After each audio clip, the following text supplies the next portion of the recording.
The dictionary, not my opinion, you're not anybody's, the dictionary, the word nigger actually comes from the word negus, meaning king. So if we are using the word... How it's used. It isn't actually, you can't just change the context. It isn't actually used. I'll tell you something now. The black people in the room, if a white person called you a nigger, how would you respond? Until you get to the point, and if a white person in the room said to you, you're a king, how would you respond? They have different meanings. Oh, yes, it has a difference. Oh, it has a difference. Yes, they have different meanings. Oh, it has a difference. Hold on. Yes. Seriously. Yeah, well, this is what I'm saying seriously. First of all, like James was just getting ready to say, what he's talking about when he says bitches, he's talking about cars. Now, if you don't understand the language, like we speak a coded language. Yes. In blues, the blues would say, my baby left me, my baby don't treat me right. Baby meant boss. That means their sharecropping bosses they couldn't say it openly for fear of reprisal. So why do we have to continue? Let me just make this point. Why do we have to continuously answer for our own self-expression? No, because you're here to answer questions today.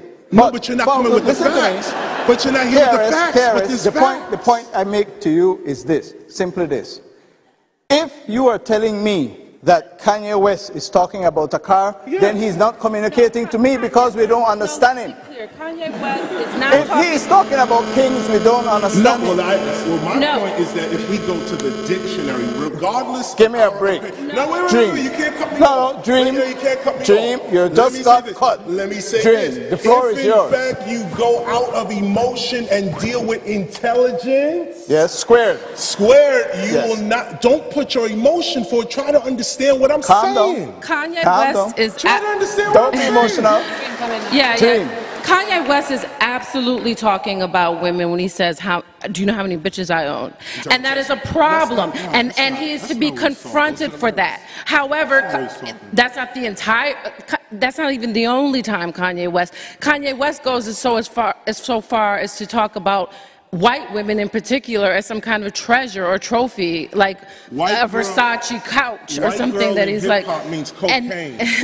That is absolutely not true. That's not what Kanye is talking about. And we do ourselves a disservice to not, and I resent what Trisha was saying about, we're on the front lines. There are women, Joan Morgan, myself, Sheena Lester, Kierna Mayo, we have been confronting these MCs about their misogyny and not letting them sidestep and bullshit us when they want to divert and deflect it.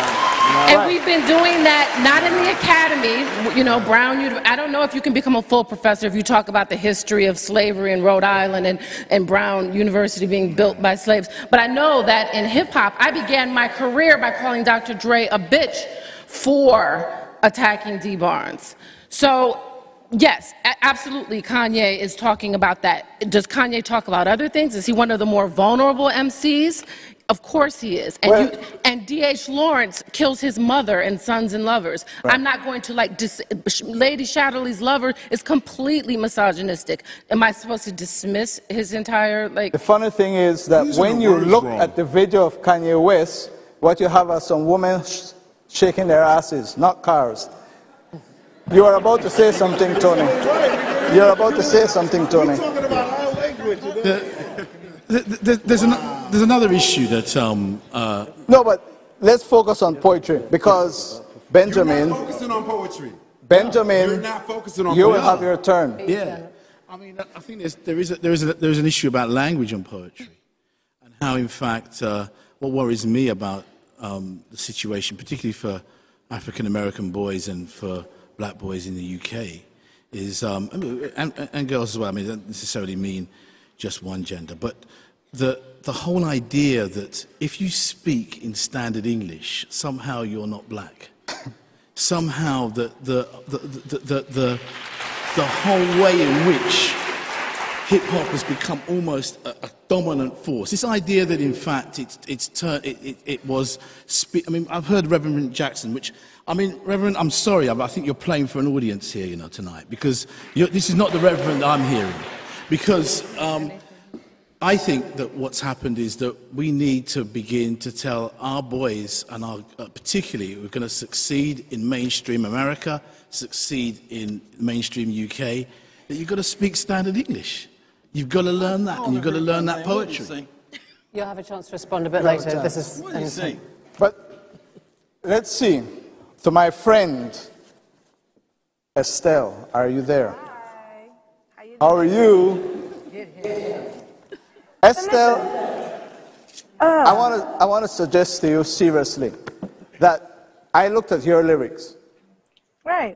Beautiful. Thank you. And I understood. I was raised right. And I understood what you were saying. Then I looked at other lyrics, 50 Cent, Jay-Z, and I want to suggest to you that it is two totally different things. One is lyrical and poetic, yours, and his, the bass, devoid of meaning and content to the masses. Opinion, poetry, art, you're allowed.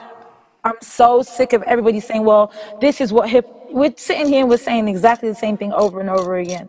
Hip-hop is this type of thing and hip-hop is this moment. It's not.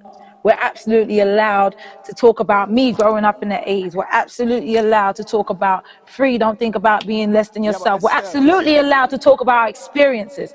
This is, to me, as a teenager growing up, when I was young, all I wanted to talk about and what hip-hop taught me to talk about were the things that I've been through. Now, if 50's experience is being shot 9 times, what is he going to speak about? Strawberries and light? My experience is, hang on. I understand what you're suggesting. My experience is growing up with 9 kids in a house, being broke and wanting to never ever be broke again. And with that experience, I managed to break through so many different barriers that UK artists and young UK kids are starting to relate to, and are now doing way better in the music industry. You have been able to break out of that and become very successful because you're singing poetry that we can understand. And that's your opinion, and that's great. And that's great, but sir, we weren't all brought up to think or believe or, nobody came up the same way. And the other thing, let me say something, not to cut you off. No. But what you have to understand, sir, wait. Let me just say this, because I personally am not for the way that this thing is structured and is being skewed right now. Because everybody is attacking hip-hop for the usage of the word nigga and its misogyny, which is evident and clear. You saw one of the proponents of hip-hop, Dreamham, just speak to KRS-One and said that she definitely had to check people, and she's not making any excuses or pardons for anybody, but it's a deeper conversation. It's the conversation. We are still, as black people in this country, still licking our wounds from slavery. We still are dealing with that, how we view ourselves and how we look at ourselves. 100%. And we do that through the music. You know what I'm saying? So for everybody to be in there, like on the opposite side, and to condemn the music and saying that it's the strong arm of as the sister says, it's the marketing arm of misogyny and violence. People have been, because that shit is embedded. That's embedded in the American ethos. People have been getting locked up. Okay. Thanks, guys. Thanks very much. Thanks, Estelle, as well. We're out of time for Amen, but